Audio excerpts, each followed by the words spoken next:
Consistency, consistency, consistency. Yeah, that's the first step. But don't make the mistake of stopping there.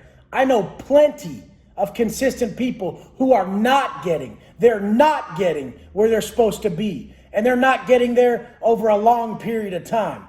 People are consistent, but their heart's not in the process. People are consistent, but their level of comprehension is lacking. This is what I'm saying. Comprehension, consistency, intensity. The fact is, if you don't comprehend what you're doing at a high level, you could do it all day, every day, and never get anywhere. The penitentiary is full of that. Go to any prison yard. Everybody looks like shit. They look like shit because they don't understand time under tension. They don't understand hitting different muscle groups. And they don't understand the importance of the quality nutrition. Everyone always asks, how'd you track your macros in prison? Motherfucker, I understand at a high level. How'd you understand at a high level? I sought to comprehend. How'd you seek to comprehend? I saw that your guys' consistency wasn't getting you shit. I've been this way forever, though. I wanted to know the answers. I didn't just flick on the light switch. I had to know what was going on in the internal workings of the wall. I always have to know deeper and understand deeper. Don't ask questions. Don't ask questions. Consistency isn't the thing. There is plenty of dumb questions. Dumb questions are the ones you can find on your own. When you find a fucking answer on your own, you retain it. When you just ask someone for the answer for free, you don't. Don't ask people for free answers. Don't ask them. Do every piece of work you can on your own.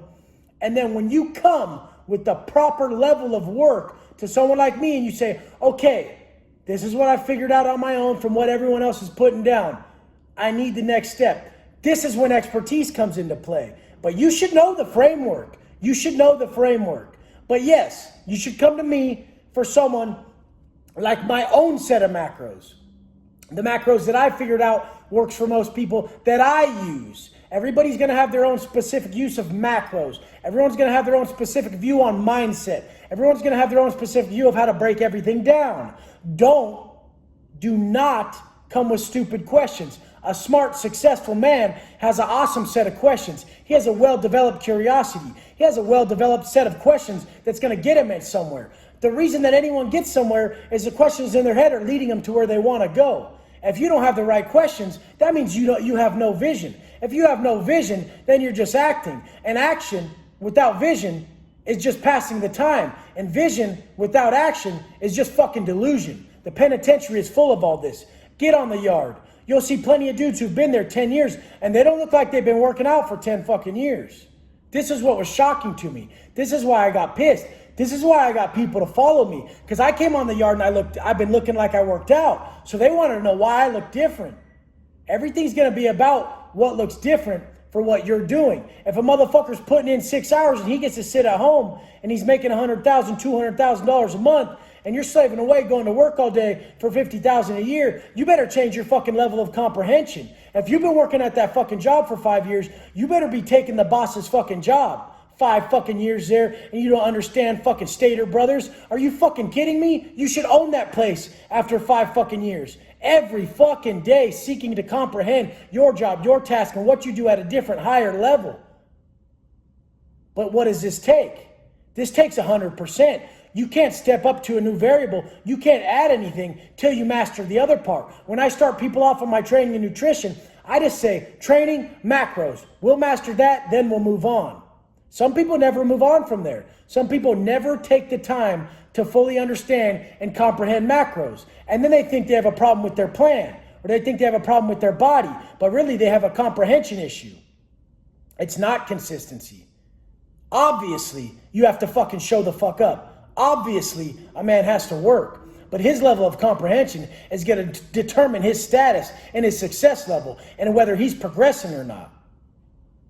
What we must fucking do at all times is be objectively optimistic. Objective optimism is just knowing where you stand so that you're not comparing yourself to me or the next man or anyone else. I never compared myself to anyone since I got out.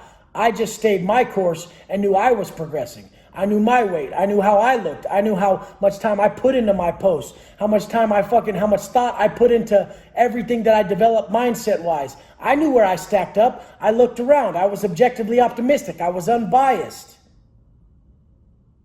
If you have a fucking shitty camera and you got a bag of dog food in the background and you're trying to film a fucking YouTube video talking about life coaching, nobody's going to listen to you. Nobody. You have to develop your surroundings to match your interior. This shit, my place, the way I live, matches me. It matches my level. I used to tell people in the penitentiary, why do you have your dirty boxers on the fucking outside? I get it.